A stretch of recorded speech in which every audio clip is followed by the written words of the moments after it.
बिस्मिल्लाहिर्रहमानिर्रहीम, अस्सलाम वालेकुम।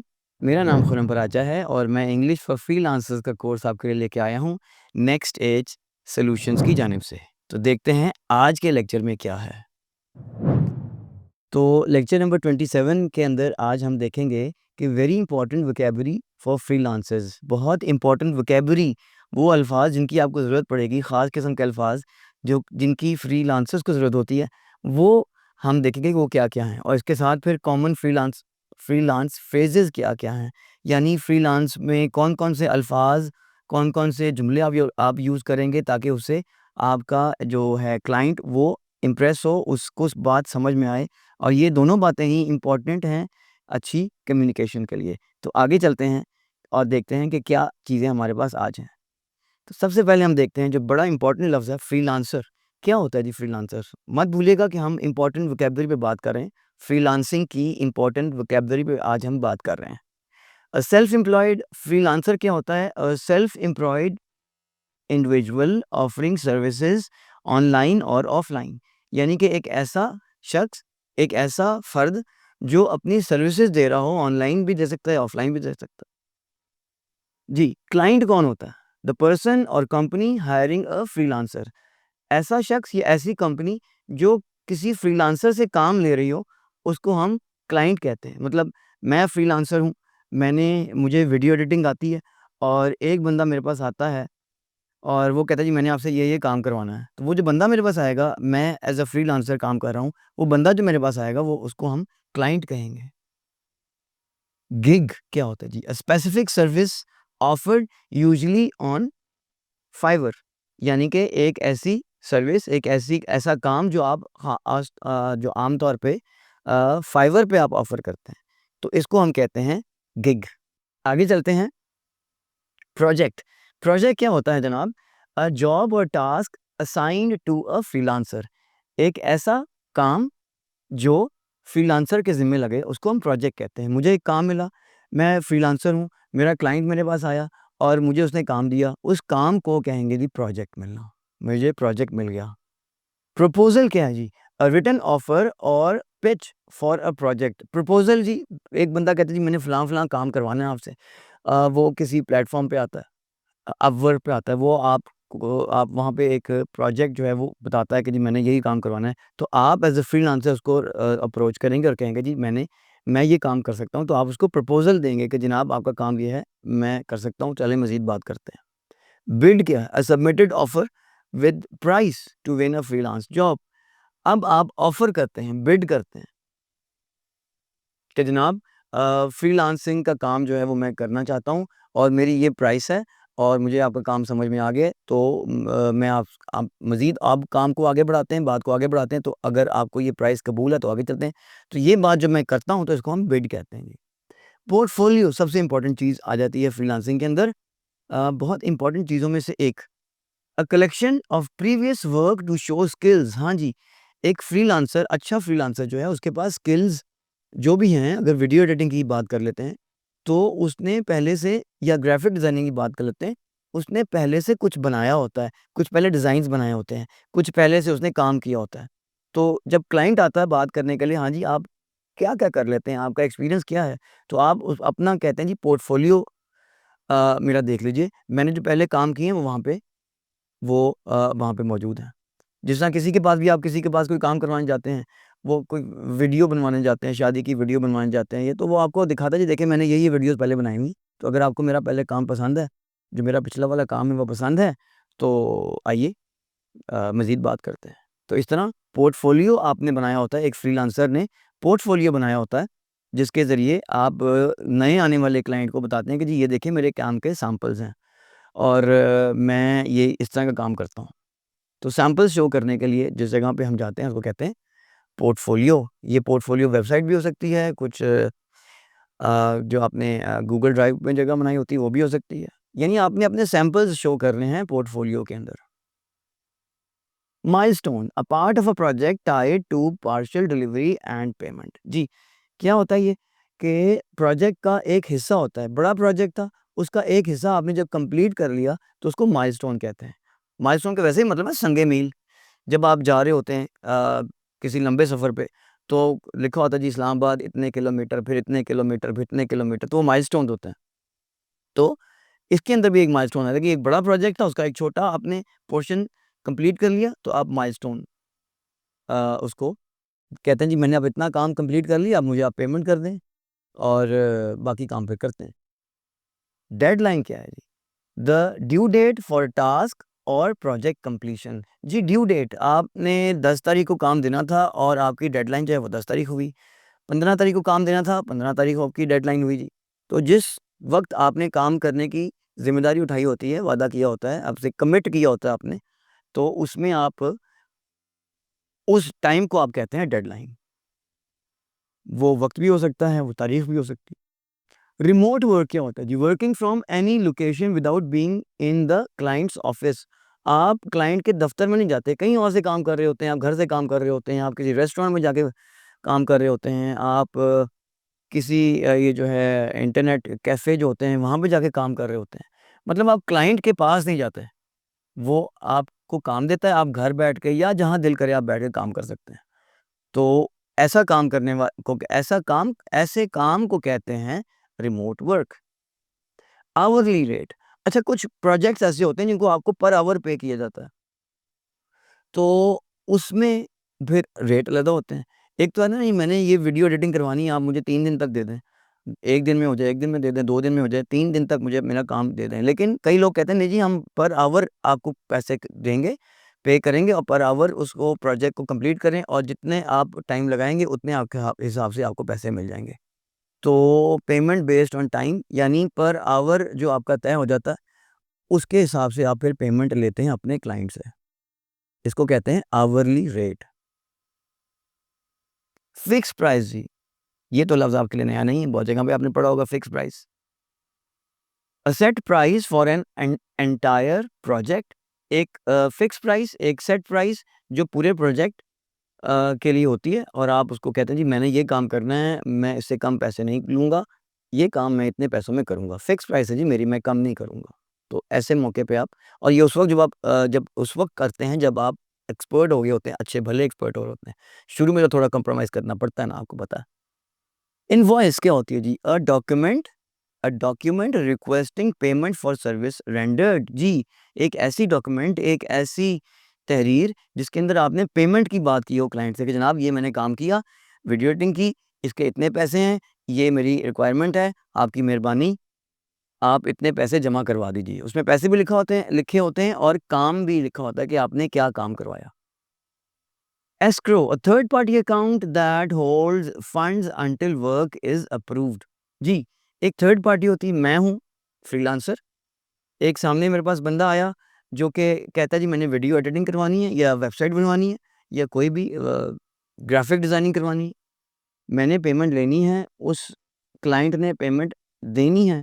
अब हम थर्ड पार्टी को कहते हैं जनाब आप हमारे पैसे जो हैं वो रखें, जैसे मैं काम कर लूँगा उधर से जो क्लाइंट है वो ओके करेगा, तो आप मेरे अकाउंट में पैसे ट्रांसफ़र कर दीजिएगा। तो थर्ड पार्टी का जो अकाउंट होता है उसको एस्क्रो कहते हैं। कमीशन क्या है? Percentage charge by a platform, बहुत सारे लोग उसको प्लेटफ़ॉर्म कहते हैं, लेकिन आपने इसको प्लेटफ़ॉर्म कहना है। A percentage charge by the platform और पर्सन मैनेजिंग डील्स। जी, मैंने काम करवाना है या फॉर एग्ज़ाम्पल मैं जो हूँ वो फ्रीलांसर हूँ, मैंने वीडियो एडिटिंग करनी है, मेरे पास एक क्लाइंट आया, लेकिन वो जो क्लाइंट आया है वो उसको कोई और लेके आया है। अब ये जो कोई और है वो मुझे भी जानता है, अब वो क्लाइंट को भी जानता है। तो ये जो ताल्लुक बनवाया उसने, मुझे काम मिला, तो मुझसे फिर वो कमीशन लेगा। देखें जी मैं आपको काम दे रहा हूँ, तो आप मुझे इतने पैसे दीजिएगा। वो आपको मिसाल के तौर पे $100 दे रहा है, तो इसमें से $5 या $3 जो भी आपका तय हो, वो आप मुझे देंगे। तो आपको चूँकि काम मिल जाता है, फ्रीलांसर को चूँकि काम मिल जाता है, तो ऐसी कमीशन देने से वो मतलब झिझकते नहीं हैं, दे देते हैं। ठीक है, मुझे इतने सारे पैसे आ भी तो रहे हैं ना। तो ऐसा बंदा जो बीच में से आके आपसे कुछ पैसे डिमांड करता है, इसके एवज़ आपको वो क्लाइंट ला के देता है, तो उसको जब आप पैसे देते हैं, तो उसको आप कहते हैं कमीशन। डाउन पेमेंट क्या होती है जी? Initial partial payment before starting work. बुनियादी पेमेंट जी, बुनियादी पार्शियल कुछ हिस्सा, बुनियादी पेमेंट बिफोर स्टार्टिंग वर्क काम शुरू करना है जी, मैंने आपको काम शुरू करना है, मुझे आपके काम की समझ आ गई है, आप ने मुझे काम देने का इरादा कर लिया है, फाइनल बात हो गई है। अब आपकी बड़ी मेहरबानी मिस्टर क्लाइंट, आप मुझे कुछ पेमेंट करें, ताकि मैं आगे बढ़ सकूँ। तो ऐसी पेमेंट को कहते हैं डाउन पेमेंट। पे आउट क्या होता है जी? The final amount transferred to the freelancer. हाँ जी, काम मेरा मुकम्मल हो गया, काम मेरी जो रिक्वायरमेंट थी वो मैंने पूरी कर दी काम की। अब फ्रीलांसर जो है क्लाइंट, वो उसको मैंने काम भेज दिया। अब वो मुझे जो पेमेंट करेगा, जो बाकी रह गई थी पेमेंट, वो उसको पे आउट कहते हैं जी, कि जनाब आपसे मेरे $100 तय हुए थे और अब मैं आपको $60 बाकी देते हैं, क्योंकि 40 मैंने आपको पहले दे दी हुई हैं, अब $60 रह गए हैं। ये जो भी रिक्वायरमेंट, जो भी रकम जो है वो रह गई है, वो बाकी रह गए हैं। ये लें पेमेंट आपकी, आपका काम, आपने मेरा काम कर दिया, शुक्रिया, और ये लें आपके पैसे। ये जो पैसे देने हैं, फाइनल पेमेंट जो होती है, उसको हम कहते हैं पे out. Service fee, a fee deducted by the platform from the freelancers earning. हाँ जी, ये एक काम है सर्विस फ़ी। मिसाल के तौर पे आप अपवर्क पे काम करते हैं, पीपल पर आवर पे काम करते हैं, या सबसे मशहूर तरीन जो आजकल है फाइवर, फाइवर पे काम करते हैं। फाइवर पे जाके आप अपनी गिग बनाते हैं, वहाँ पे जाके आपको एक बंदा आपसे राब्ता करता है और आपसे काम करवाने की हामी भर लेता है। तो अच्छा, अब आपने उससे लिए जी $10 की डील हुई या $50 की डील हुई, फॉर एग्ज़ाम्पल $50 उसने आपको देने हैं। अब आपके अकाउंट में तो $50 आएँगे, लेकिन उनमें से $5 जो हैं, या जो भी उसका परसेंटेज है, वो आपने प्लेटफ़ॉर्म वालों को देनी है। फाइवर को देनी है, क्योंकि फाइवर, वो क्लाइंट आपके पास कैसे आया? फाइवर की वजह से आया ना। तो अब फाइवर को आप पे करेंगे, कुछ परसेंटेज फाइवर को देंगे, और ये जो कीमत है, आपको $50 तो नहीं मिलेंगे। $50 का तय हुआ आपके साथ क्लाइंट की, और आपकी तय हो गई बात जी, रकम तय हो गई $50। अब इसमें से कुछ परसेंटेज जो है वो आपको $50, वो तो दे देगा $50, लेकिन उसमें से आप फाइवर को देंगे पैसे। इस रकम को कहते हैं सर्विस फ़ी। रिफंड जी, क्लाइंट मुतमईन नहीं हुआ आपसे, और उसने कहा जी मैं तो आपके काम से मुतमईन नहीं हूँ, तो मेरे पैसे वापस करो भाई। Returning money if the project is cancelled और अनसेटिस्फैक्टरी। जी, पैसे वापस करते हैं आप अगर प्रोजेक्ट जो है वो पूरा नहीं हुआ, अगर वो जो आपका क्लाइंट है वो मुतमईन नहीं हुआ, तो आप पैसे वापस करते हैं। ऐसे पैसे, रकम को वापस करने को आप कहते हैं रिफंड, रिफंड करना। नीश भी कहते हैं, निच भी कहते हैं। नीश, स्पेशलाइज्ड एरिया ऑफ वर्क और एक्सपर्टीज जी, यानी एक ऐसा फील्ड, किस फील्ड में आप काम करें। मेरी नीश जी, फॉर एग्जांपल टेक में काम करता हूँ। मेरी नीश जी जो है हमारी एंटरटेनमेंट है, एंटरटेनमेंट। मेरी नीश जी ये व्लॉगिंग है। किस फील्ड में आप काम कर रहे हैं, इसको नीश बोलते हैं। निच भी ठीक है और नीश भी ठीक है। शीन की आवाज नीश, यानी किस फ़ील्ड में आप किस टॉपिक पे आप बात करते हैं, और ज़ाहिर है उसी पे रहना होता है आपने। तो ऐसी चीज़ को कहते हैं नीश। कॉपी राइटिंग क्या है जी? राइटिंग टू परsuade और सेल, यानी किसी को कायल करना। इश्तिहारों में जो लिखा होता है ना जी, मैं ये सर्विसेज़ ऑफ़र करता हूँ, मैं ये आपको पेशकश कर रहा हूँ, इसकी कीमत इतनी है, आप लेंगे तो आपको ये फ़ायदा होगा। इश्तिहारों में सारी यही बातें लिखी होती हैं ना। तो वो जो इश्तिहारों में लिखा होता है, उसको कहते हैं कॉपी राइटिंग।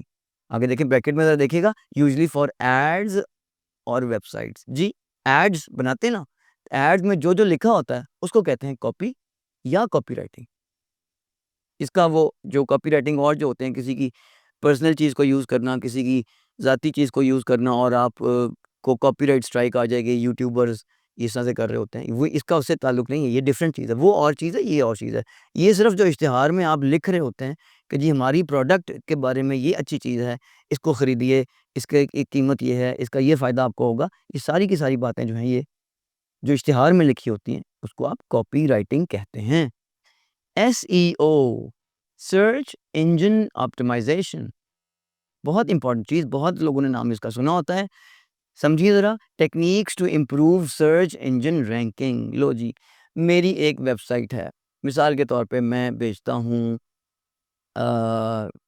इलेक्ट्रॉनिक्स की चीज़ें बेचता हूँ मिसाल के तौर पे, और मैंने अपनी वेबसाइट बनाई हुई है। अब मेरी वेबसाइट, अब मैं अकेला तो नहीं हूँ अपने इलाके में इलेक्ट्रॉनिक्स की चीज़ बेचने वाला, और भी बेशुमार लोग हैं जो अपनी वेबसाइट के ज़रिए बेच रहे हैं। अब वो वेबसाइट, मैं अपनी वेबसाइट ऊपर कैसे लेके आऊँगा? आप जब गूगल पे सर्च करते हैं बेस्ट कैमराज़ फॉर एग्ज़ाम्पल, तो बहुत सारी साइट्स आ जाती हैं, 1, 2, 3, 4, 5 सर्व कहते हैं इसको। तो वो जो ऊपर साइट्स आ रही होती हैं, वो क्यों आ रही होती हैं? इसलिए आ रही होती हैं ज़्यादातर कि उन्होंने अच्छा एसईओ किया होता है उसका। सर्च इंजन के साथ उसकी ऑप्टिमाइज़ेशन की होती है। गूगल को बताया होता है कि भई जनाब, मेरी वेबसाइट अच्छी है, इसको आपने ऊपर रखना है। अब ऊपर आने का फ़ायदा क्या है भला? आप देखते हैं कि जब भी आप कुछ ढूँढ रहे होते हैं, सर्च कर रहे हैं, तो पहली 3-4 ही खोलते हैं वेबसाइट, राइट क्लिक करके न्यू टैब में खोल लेते हैं, फिर राइट क्लिक करके न्यू टैब में खोल लेते हैं। तो अब नीचे वाला, कभी आप गए हैं गूगल के दूसरे पेज पे, तीसरे पेज पे, चौथे पेज पे, 5वें पे तो कभी भी नहीं गए होंगे सर्च करते हुए। तो एक वेबसाइट वाला क्या चाहेगा हमेशा कि मेरी जो वेबसाइट है, जिस भी टॉपिक पे है, वो सर्च जब कोई करे तो वो सबसे ऊपर आए, शुरू में आए, ताकि जो सर्च कर रहा है उसके सामने मेरी वेबसाइट आए तो वो उसको खोले और उसके अंदर से खरीदारी करे। बेस्ट या कैनन के कैमरे होते हैं, ये जो वीडियो कैमराज़ होते हैं, या इस तरह की और प्रोडक्ट्स होती हैं। मुझे चाहिए जनाब अपने लिए एक बहुत अच्छे से ईयरपॉड्स चाहिए। मैं कहाँ से खरीदूँगा? मैंने गूगल पे लिखा, अब गूगल मुझे कुछ शो करेगा, कोई वेबसाइट शो करेगा, वो जो वेबसाइट शो करेगा, वो मैं पहली 2, 3, 4 खोलूँगा, उसमें से किसी एक से खरीद लूँगा। तो मैं इस तरह, हर वेबसाइट वाला चाहता है कि मेरी वेबसाइट जो है वो सर्च में सबसे ऊपर आए। इस सर्च में सबसे ऊपर लाने के काम को कहते हैं एसईओ, और ये इस तरह आसानी से नहीं आ जाती। मेरी प्रोडक्ट चाहे जितनी मर्ज़ी अच्छी है, लेकिन जब तक मैं उसका प्रॉपर एसईओ नहीं करूँगा, जब तक मैं गूगल को ये नहीं बताऊँगा कि जनाब इसको ज़रा ऊपर रखें, और उसकी रिक्वायरमेंट्स पूरी नहीं करूँगा, वो कभी भी इसको ऊपर नहीं लेके आएगा, ख़्वाह मेरी प्रोडक्ट जितनी मर्ज़ी अच्छी हो जाए। तो मुझे अपनी प्रोडक्ट सबसे पहले अच्छी रखनी है, उसके बाद फिर मुझे उसका एसईओ करना है, search engine optimisation. UI UX design, designing user interface and enhancing user experience. जब भी आप कोई ऐप यूज़ करते हैं, मिसाल के तौर पे आप चैट जीपीटी खोलते हैं या कोई गेम खेलते हैं, या आपको उस वक़्त वो नज़र कैसे आ रही होती है? गेम को खेल रहे हैं तो उसमें स्टार्ट का बटन कहाँ है? क्रॉस का बटन कहाँ है? ये सारी चीज़ें जो डिज़ाइनिंग होती है ना, इसको यूआई यूएक्स डिज़ाइन कहते हैं। वीए, वर्चुअल असिस्टेंट, वर्चुअल नहीं कहना, आपकी मेहरबानी। वर्चुअल लफ्ज़ होता है, विर्चुअल कोई लफ्ज़ नहीं होता। मैं सुन रहा होता हूँ बहुत ज़्यादा लोगों को, इवन नेट पे भी आके, यूट्यूब पे आके विर्चुअल कह रहे होते हैं। नहीं जी, विर्चुअल कोई लफ्ज़ नहीं है, बहुत माज़रत के साथ। The word is virtual, virtual. पहले भी बात कर चुके मैं वोकैब्युलरी और प्रोनाउंसिएशन के, जो हमारे लेक्चर्स थे। वर्चुअल लफ्ज़ है जी, विर्चुअल कोई लफ्ज़ नहीं होता। वीए means virtual assistant. Virtual assistant क्या होता है जी? देखते हैं। रिमोट असिस्टेंट, हैंडलिंग एडमिन और सपोर्ट टास्क। मैंने एक बनाई हुई है जनाब दराज के ऊपर, मिसाल के तौर पे एक शॉप बनाई हुई है, वहाँ पे मैंने बेशुमार चीज़ें जो हैं वो लिस्ट बनाई हुई है। ये मेरे पास जी कैमरास भी हैं, मेरे पास एयरपॉड्स भी हैं, मेरे पास हैंड फ्री भी है, मेरे पास और भी बेशुमार चीज़ें हैं इसी से रिलेटेड। वो तो अब मैं कहता हूँ कि यार, मैं तो दूसरे कामों में रहूँ, मार्केट की खरीदारी करूँ, मैं और काम देखूँ, तो मैं फिर एक ऐसा बंदा ढूँढूँगा जो ऑनलाइन जाके तो मेरी सारी प्रोडक्ट्स का ध्यान रखे। मैंने कोई नई चीज़ बीच में ऐड करनी है, मिसाल के तौर पे मैं कहता हूँ जी कि मैंने उसके अंदर ये माउस जो है, कंप्यूटर माउस, वो भी ऐड करना है। तो बजाय इसके कि मैं खुद ये काम करूँ, मैं आगे एक असिस्टेंट रख लेता हूँ कि भाई ये मेरा पासवर्ड है, ये मेरा लिंक है और ये मेरी शॉप है। इ आप मेरी तरफ से मेरे बिहाफ़ पे इसको सेट करें, इसको मेंटेन करें। तो मेरी तवज्जो उधर से हट जाएगी, मैं बाकी काम करूँगा। और जो मेरा वीए है, वर्चुअल असिस्टेंट है, वो इसको मैनेज करेगा। तो आप अपना जो है अमेज़न का अकाउंट भी वर्चुअल असिस्टेंट के हवाले कर सकते हैं, एट्सी का अकाउंट भी कर सकते हैं। कोई काम, आपका फ़ेसबुक पेज है, उसको आप प्रॉपर तरीके से, अच्छे तरीके से मैनेज कर सकते हैं। तो वो आप व अगर आप नहीं कर पा रहे हैं फ़ेसबुक के पेज को, तो आप उसको वर्चुअल असिस्टेंट के हवाले कर दें कि जनाब वर्चुअल असिस्टेंट साहब, क्या करें कि डेली की इसमें एक पोस्ट लगा दिया करें मेरे फ़ेसबुक पे के पेज पे। या इंस्टाग्राम पे कोई वीडियो अपलोड कर देंगे या पोस्ट लगा दिया करें। तो मेरे बिहाफ़ पे जो आगे काम कर रहा होता है, मेरे प्लेटफ़ॉर्म से, डिजिटल प्लेटफ़ॉर्म से, उस बंदे को कहते हैं VA, virtual assistant. Social media manager, a person who manages social platform for businesses. जी, ये ज़रा डिफरेंट है। सोशल मीडिया मैनेजर अब वो बंदा है जो सिर्फ़ मेरे सोशल मीडिया के अकाउंट को देख रहा है। मिसाल के तौर पे वो मेरे फ़ेसबुक पेज को देख रहा है। मिसाल के तौर पे वो मेरे इंस्टाग्राम के उसको देख रहा है। मिसाल के तौर पे अगर मैं फ़ॉर एग्ज़ाम्पल यूट्यूब पे हूँ या अगर मैं टिकटॉक वगैरह पे हूँ, तो इसको जो मैनेज कर रहा है, उस बंदे को कहते हैं social media manager. A person who manages social platform for businesses. ऐसा बंदा जो कारोबारी प्लेटफ़ॉर्म कारोबार के लिए मुख्तलिफ प्लेटफ़ॉर्म पे आपके सोशल मीडिया को मैनेज करें। अब एक बंदे का बहुत बड़ा कारोबार है और उसकी कोई बहुत बड़ी बुटीक है, कपड़ों का कारोबार है, तो अब वो कपड़ों के कारोबार को देखेगा या अपने सोशल मीडिया फ़ेसबुक पे मैं बैठूँ जी, मैं काम करूँगी, इतना वक़्त नहीं होता लोगों के पास। उन्होंने फिर आगे अपने सोशल मीडिया मैनेजर्स रखे होते हैं, जो कोई मैसेज आए तो फ़ौरी तौर पे रिप्लाई करते हैं और ये बताते हैं कि जनाब कि क्या-क्या आपके लिए ज़रूरी है। अब मैं अगर शाम को फ्री होता हूँ तो एक मैसेज आपने मेरे सोशल मीडिया पे किया हुआ है तो मैं शाम को तो नहीं आपको जवाब दूँगा। मैं तो एक बंदा रखा हुआ है फॉर एग्ज़ाम्पल जो आपको वहाँ पे बताएगा, वरना मैं शाम तक उसको अपलोड करूँ आपके सवाल को तो आप तो 10 जगहों पे 10 जगहों और 10 जगहों से आपको रिप्लाई आ चुका होगा। तो मैं अपॉर्च्युनिटी क्यों ज़ाया करूँ? तो लिहाज़ा फ़ौरी तौर पे रिप्लाई करना चाहते हैं लोग ताकि उनका बिज़नेस जो है वो बढ़े। तो ऐसे कामों के लिए उन्होंने रखा होता है, अरेंज किया होता है, हायर किया होता है social media manager. Lead generation, finding and qualifying potential customers for a client. जी, एक बंदा आया मेरी वेबसाइट पे, उसने चीज़ों को देखा, कीमत देखी, कैमरे की कीमत देखी, एयरपॉड्स की कीमत देखी, हैंड्स फ्री की कीमत देखी, वो पसंद नहीं आया उसको, वो छोड़ के चला गया, मेरी वेबसाइट से छोड़ के चला गया। अब क्लाइंट आया और उसने कोई चीज़ देखी, उसको पसंद किया, उसको खरीदा, अब वो लीड मुझे मिल गई। यानी अगर क्लाइंट आपकी वेबसाइट से आके या आपसे आके कुछ खरीदता है, तो फिर उसको कहते हैं lead generation. Content writer, internet पे जो-जो भी लिखा होता है, जो-जो भी बोलना होता है, यूट्यूब पे अगर आप जाते हैं, वहाँ पे कुछ बोलना होता है वीडियोज़ के अंदर या वेबसाइट पे आप जाते हैं, वहाँ पे अगर आप जो भी कुछ लिखा हुआ पढ़ते हैं, वो सब कुछ एक कंटेंट राइटर ने मतलब एक नहीं बेशुमार जितने भी लोगों ने हायर किए हुए हैं कंटेंट राइटर। मेरी अगर एक दुकान है फॉर एग्जांपल शहर की सबसे बड़ी मार्केट में मेरी एक दुकान है, तो मैं तो अपने वही काम देखूँगा ना। अब अगर वो मैं इंटरनेट पे हूँ, तो मैं तो नहीं देखूँगा उसको। मैंने क्या एक बंदा रखा होगा, मैंने क्या किया होगा, एक बंदा हायर किया होगा, उसको मैंने कहा होगा कि जनाब मेरी वेबसाइट पे जो-जो भी लिखना है ना जी, वो आप लिखेंगे। तो उसको मैं ज़ाहिर है पे करूँगा, ऐसे तो नहीं ना। तो ऐसे लिखने वाले को आप कहते हैं कंटेंट राइटर। वर्डप्रेस डेवलपर, जी वेबसाइट्स बनाने के लिए जो वेबसाइट बनाने वाले हैं आप में से, वो जानते हैं कि वर्डप्रेस क्या है। वर्डप्रेस के ज़रिए आप अपनी वेबसाइट को बेहतर कर सकते हैं, उसका जो यूज़र एक्सपीरियंस है वो बेहतर कर सकते हैं, उसमें आप प्लगइन्स लगा सकते हैं।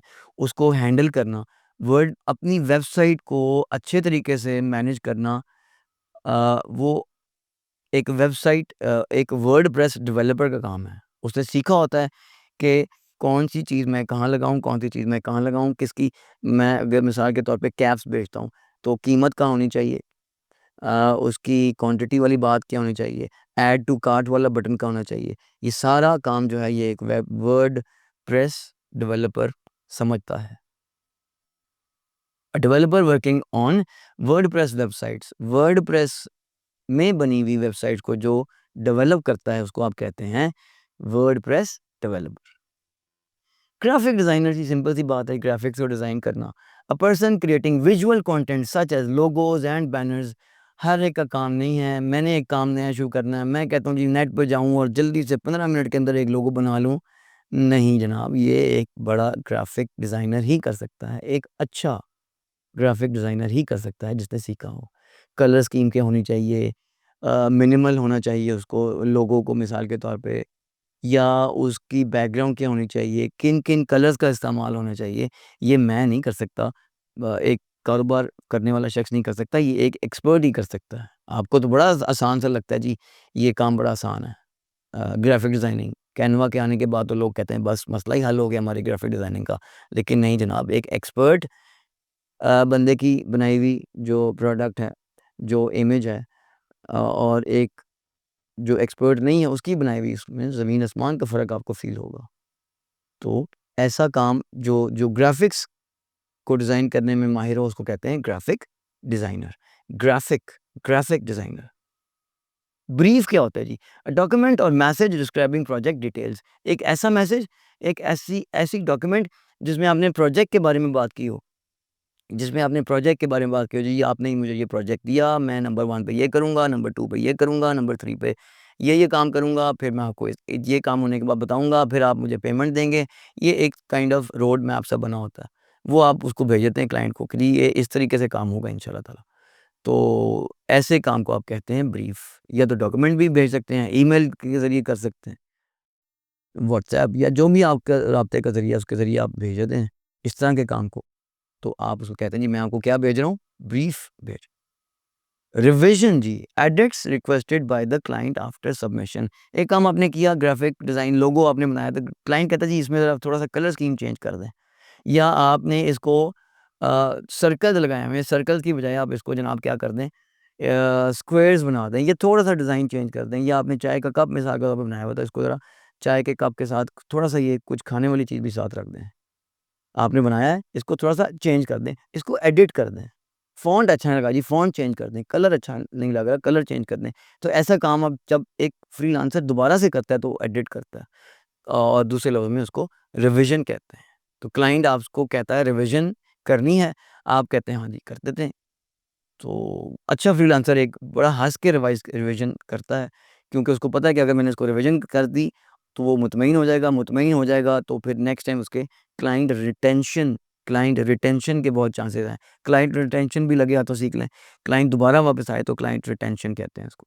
तो अगर आपने उसको अच्छी रिविज़न दी होगी, तो ही वापस आएगा ना। फीडबैक जी, कमेंट्स और rating given after a job is completed. बहुत इंपॉर्टेंट बात है जी फ्रीलांसर्स के लिए। फाइवर पे आप जाते हैं तो आप सबसे पहले अच्छा अपना काम ढूँढ रहे होते हैं कि जी मुझे कोई अच्छी वेबसाइट बंदा बना दे। तो आप उसके लोगों के रिव्यूज़ पढ़ते हैं कि लोगों ने इस बंदे के मुतल्लिक क्या बात की हुई है, इस बंदे के मुतल्लिक रिव्यूज़ क्या दिए हुए हैं, इस बंदे के मुतल्लिक फीडबैक क्या दी हुई है। तो वो जो फीडबैक मिलती है, उसमें जो है ना उसको आप उसको देख के जो है ना क्लाइंट वो अपना ज़हन बनाता है कि जी मैंने इससे काम करवाना है या नहीं करवाना। तो वो रेटिंग जो है उसको पढ़ के और आपकी कमेंट्स पढ़ के, लोगों के कमेंट्स पढ़ के, पहले जिन्होंने एक फ्रीलांसर से काम करवाया हुआ है उनके कमेंट्स पढ़ के, तो फिर नया बंदा फ्रीलांसर को काम देता है। रेटिंग जी, स्टार्स में रेटिंग होती है। 1 to 5 star score based on performance. अगर मैंने एक काम किया और मेरा क्लाइंट मेरे पास आया और मुझसे बहुत राज़ी हुआ, तो वो कहता है जी लें जी मैंने आपको 5 स्टार दिए। अब 5 स्टार का मतलब है कि मेरी रेटिंग बड़ी अच्छी हो गई। कहता है नहीं जी मुझे ज़रा काम नहीं पसंद आया आपका। तो आप क्या करते हैं? वो आपको कहता है जी 1 स्टार मैं आपको दे रहा हूँ। या अगर 1 स्टार से और बिल्कुल भी आपसे बात ही नहीं करना चाहता, वो रेटिंग देगा भी नहीं। बहुत कम रेटिंग्स देने दे के जाते हैं लोग, जो क्लाइंट्स हैं। तो अगर आपको 5 स्टार या 4 स्टार मिल गया, तो आपकी रेटिंग में इज़ाफ़ा हो रहा है। आपकी पोलाइटनेस, आपकी बातचीत, आपके काम करने का तरीका इससे मुतासिर होता है। जितना अच्छा आप उसके साथ काम करेंगे, उसके साथ पेश आएँगे, उतनी अच्छी वो आपको रेटिंग दे के जाएगा। तो जितनी अच्छी रेटिंग होगी, उतने ज़्यादा चांसेज़ होंगे कि आपकी गिग जो है, आपकी जो सर्विस है, वो ज़्यादा लोगों को शो हो और ज़्यादा नए लोग आपसे अपना काम करवाने के लिए आएँ। रेटिंग रेटिंग कहते हैं जी इसको। कॉन्ट्रैक्ट जी मुआहदा होता है। An agreement an agreement between freelancer and client. Freelancer और क्लाइंट के दरमियान जो मुआहदा होता है, उसको आप कहते हैं contract. TOS, terms of service. Rules that govern the freelancing platform. जी कुछ रूल्स बनाए होते हैं, फाइवर ने कुछ रूल्स बनाए हुए हैं जी, आप ऐसा क्लाइंट के साथ नहीं करेंगे, आप उसे मिसबिहेव नहीं करेंगे, आप उसको अपना पर्सनल नंबर नहीं देंगे, आप उसको जो भी काम करेंगे फाइवर के कुछ जो रूल्स हैं उनको फॉलो करते हुए आप क्लाइंट से काम करेंगे। तो ऐसे जो रूल्स हैं, ऐसी जो टर्म्स हैं, उसको TOS यानी टर्म्स ऑफ सर्विस कहते हैं। ये फाइवर के रूल्स भी हो सकते हैं, ये अपवर्क एक और प्लेटफ़ॉर्म है, उसके रूल्स भी हो सकते हैं, पीपल पर आवर और इस तरह के बेशुमार प्लेटफ़ॉर्म्स हैं जिसके ज़रिए आप जो आपको उनके कुछ रूल्स बनाए होते हैं उन्होंने, उनके मुताबिक आप काम करते हैं। अगर आप उनके रूल्स को वायलेट करेंगे, तो वो आपकी गिग ख़त्म कर देगा। आपका आपका जो अकाउंट बंद कर देगा कि जी देखिए आपने हमारे रूल्स को फ़ॉलो नहीं किया।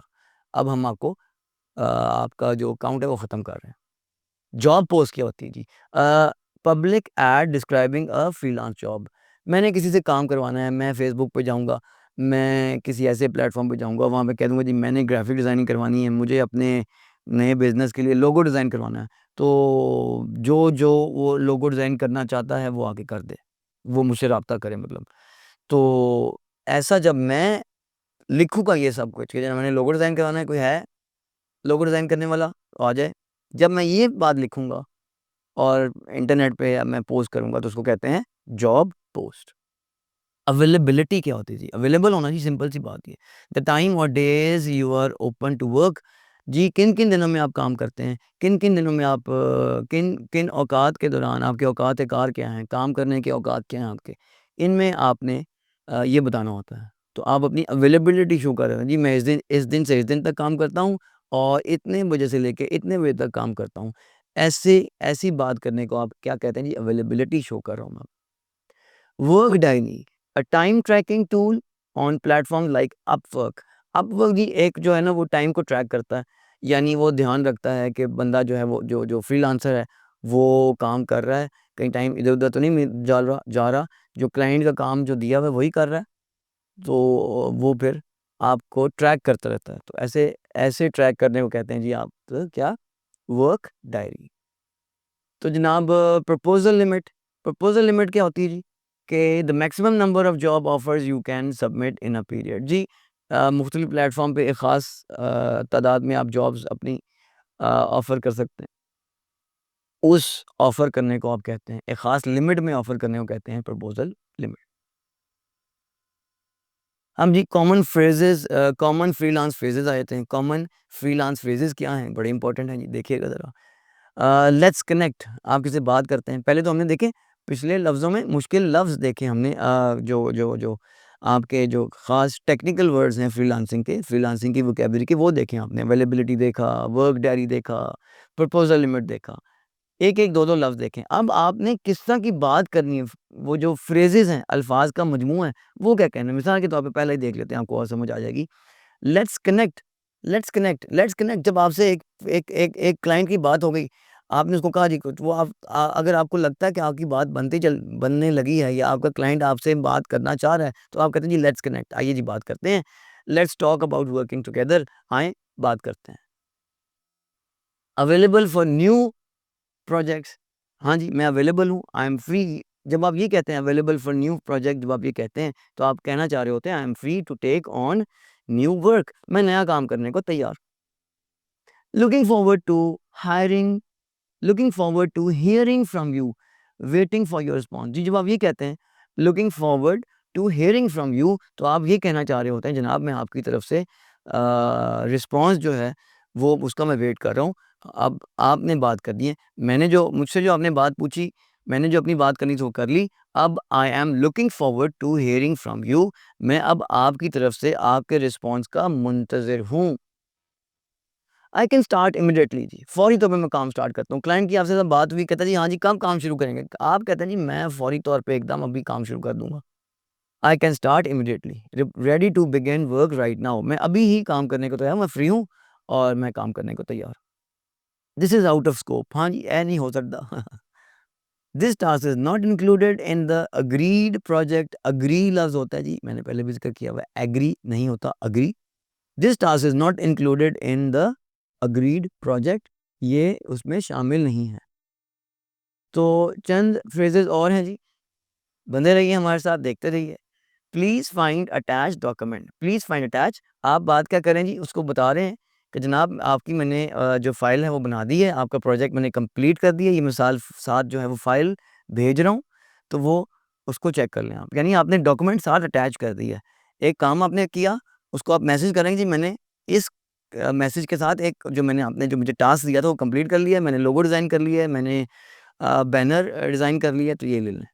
तो वो आप फ़ाइल एक जेपीजी फ़ाइल बना के भेजते हैं या कोई और फ़ाइल बना के भेजते हैं आप, तो उस फ़ाइल को जब आप अटैच करते हैं तो उसको बताते हैं कि जी please find attached files, I will deliver within 3 days. जी 3 दिन में मैं आपको काम कंप्लीट करके मुकम्मल करके आपको बता दूँगा।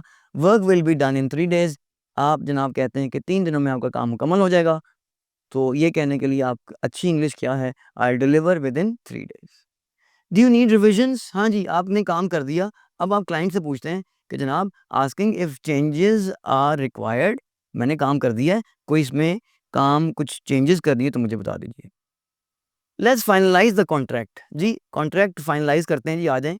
हमारी बात हो गई है, मैंने आपका काम समझ लिया है, मुझे पता चल गया है कि आपकी क्या रिक्वायरमेंट्स हैं, आपको पता चल गया है मेरी पेमेंट टर्म्स क्या हैं, तो लेट्स फाइनलाइज़ द कॉन्ट्रैक्ट।